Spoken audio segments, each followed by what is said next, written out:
From Kiev's nightlife to schools in metro stations to city tours.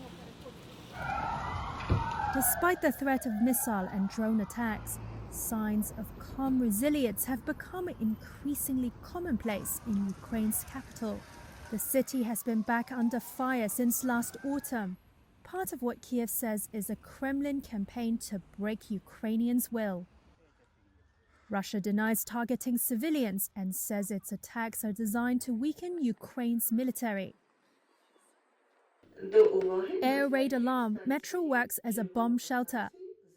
This is an announcement that Metro worker Tamara Chayelo has heard often since the beginning of the February 24th assault. She said those first days were the hardest. When the metro system transformed into a sprawling network of shelters, she didn't go home for 3 weeks. Much of the city of around 3 million people sheltered indoors and underground, including Olena's high school class, to avoid lessons being disrupted by yet another Russian attack. She quickly moved her class underground when the air raid siren sounded. And above ground, city guide Yulia Bazenko and her predominantly Ukrainian clients carried on under extraordinary circumstances. She has since tailored her tours to include bomb shelters. And business is booming.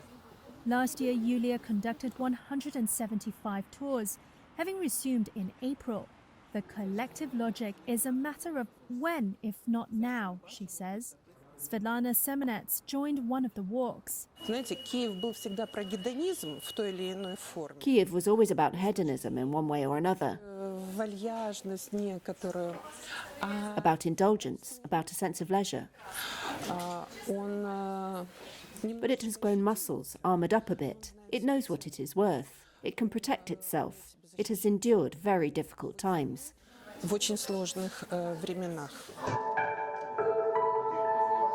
The thirst of normality is also a feature of Kiev's nightlife. Revelers in Squat 70B flirt with the risk of attacks and an 11 p.m. curfew to enjoy a few drinks and concerts. But events there have also been adjusted to suit the times. Entry fees have been replaced by donations for the military, which already exceed $100,000. Performances and exhibitions are also often linked to the war. Ukraine appears to be heading towards a long war, marked by clashes like the Battle of the Eastern City of Bakhmut and by Russia's relentless bombing of Ukrainian infrastructure. And media reports focus on an anticipated new Russian offensive. While a common spirit has emerged in the past year, the fear of a new strike is ever present.